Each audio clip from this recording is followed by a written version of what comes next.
ഈശോമിശിഹായ്ക്ക് സ്തുതിയായിരിക്കട്ടെ. വിശുദ്ധ പൗലോസ്ലീഹ റോമാക്കാർക്ക് എഴുതിയ ലേഖനം 3-ാം അധ്യായം. ദൈവനീതിയും വിശ്വസ്തതയും. അങ്ങനെയെങ്കിൽ യഹൂദന് കൂടുതലായി എന്ത് മേന്മയാണുള്ളത്? പരിച്ഛേദനം കൊണ്ട് എന്ത് പ്രയോജനമാണുള്ളത്? പലവിധത്തിലും വളരെ പ്രയോജനമുണ്ട്. ഒന്നാമത്, ദൈവത്തിൻ്റെ അരുളപ്പാടുകൾ പരമേൽപ്പിച്ചത് യഹൂദരെയാണ്. അവരിൽ ചിലർ അവിശ്വസിച്ചെങ്കിലെന്ത്? അവരുടെ അവിശ്വസ്തത ദൈവത്തിൻ്റെ വിശ്വസ്തതയെ ഇല്ലാതാക്കുമോ? ഒരിക്കലുമില്ല. എല്ലാ മനുഷ്യരും വ്യാജം പറയുന്നവരായാലും ദൈവം സത്യവാനാണ്. ഇങ്ങനെ എഴുതപ്പെട്ടിരിക്കുന്നു: അങ്ങയുടെ വാക്കുകളിൽ അങ്ങ് നീതിമാൻ എന്ന് തെളിയും. വിചാരണ ചെയ്യപ്പെടുമ്പോൾ അങ്ങ് വിജയിക്കും. എന്നാൽ നമ്മുടെ അനീതി ദൈവനീതിയെ വെളിപ്പെടുത്തുന്നെങ്കിൽ നാം എന്തു പറയും? മാനുഷികമായ രീതിയിൽ ഞാൻ ചോദിക്കട്ടെ, നമ്മുടെ നേരെ കോപിക്കുന്ന ദൈവം നീതിയില്ലാത്തവനെന്നോ? ഒരിക്കലുമല്ല.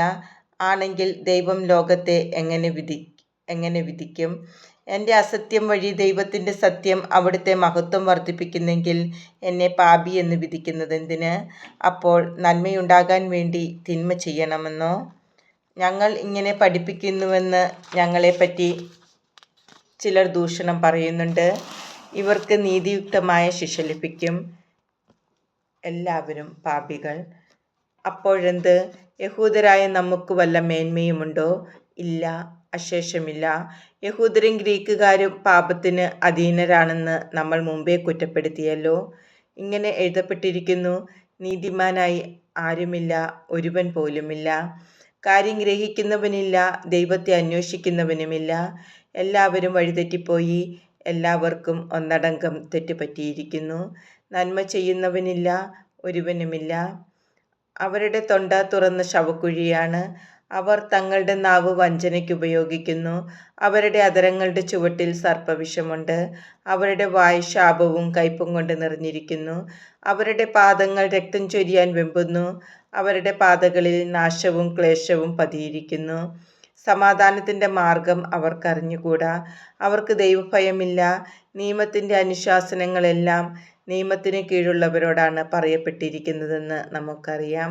എല്ലാ അധരങ്ങളെയും നിശബ്ദമാക്കുന്നതിനും ലോകം മുഴുവൻ ദൈവത്തിൻ്റെ മുമ്പിൽ കണക്ക് ബോധിപ്പിക്കുന്നതിനും വേണ്ടിയാണ് ഇത്.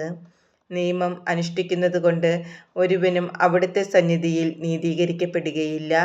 നിയമം വഴി പാപത്തെക്കുറിച്ച് ബോധമുണ്ടാകുന്നുവെന്നേയുള്ളൂ. നീതീകരണം വിശ്വാസത്തിലൂടെ. നിയമവും പ്രവാചകന്മാരും സാക്ഷ്യപ്പെടുത്തിയിട്ടുള്ള ദൈവനീതി നിയമത്തിലൂടെ അല്ലാതെ ഇപ്പോൾ വെളിപ്പെട്ടിരിക്കുന്നു. ഈ ദൈവനീതി വിശ്വസിക്കുന്ന എല്ലാവർക്കും ആരെന്നുള്ള വ്യത്യാസം കൂടാതെ യേശുക്രിസ്തുവിലുള്ള വിശ്വാസം വഴി ലഭിക്കുന്നതാണ്. എല്ലാവരും പാപം ചെയ്ത ദൈവമഹത്വത്തിന് അയോഗ്യരായി. അവർ അവിടുത്തെ കൃപയാൽ യേശുക്രിസ്തു വഴിയുള്ള വീണ്ടെടുപ്പിലൂടെ സൗജന്യമായി നീതീകരിക്കപ്പെടുന്നു. വിശ്വാസം വഴി സംലപ്തമാകുന്ന രക്തം കൊണ്ടുള്ള പാപപരിഹാരമായി ദൈവം അവനെ നിശ്ചയിച്ചു തന്നു.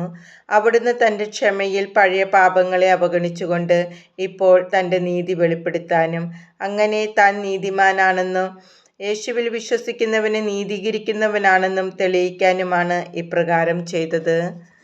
അതുകൊണ്ട് നമ്മുടെ വൻപ് പറച്ചിൽ എവിടെ? അതിന് സ്ഥാനമില്ലാതായിരിക്കുന്നു. എന്തടിസ്ഥാനത്തിൽ? പ്രവൃത്തികളുടെ അടിസ്ഥാനത്തിലോ? അല്ല, വിശ്വാസത്തിൻ്റെ അടിസ്ഥാനത്തിൽ. എന്തെന്നാൽ നിയമാനുഷ്ഠാനം കൂടാതെ തന്നെ വിശ്വാസത്താൽ മനുഷ്യൻ നീതീകരിക്കപ്പെടുന്നു എന്ന് നാം അനുമാനിക്കുന്നു. ദൈവം യഹൂദരുടേത് മാത്രമാണോ? വിജാതീയരുടേതുമല്ലേ? അതെ, അവിടുന്ന് വിജാതീയരുടെയും ദൈവമാണ്. എന്തെന്നാൽ ദൈവം ഏകനാണ്. അവിടുന്ന് പരിച്ഛേദിതരുടെയും അപരിച്ഛേദിതരുടെയും അവരവരുടെ വിശ്വാസത്താൽ നീതീകരിക്കും. ആകയാൽ നാം നിയമത്തെ വിശ്വാസത്താൽ അസാധുവാക്കുകയാണോ? ഒരിക്കലുമല്ല, നിയമത്തെ ഉറപ്പിക്കുകയത്രേ ചെയ്യുന്നത്.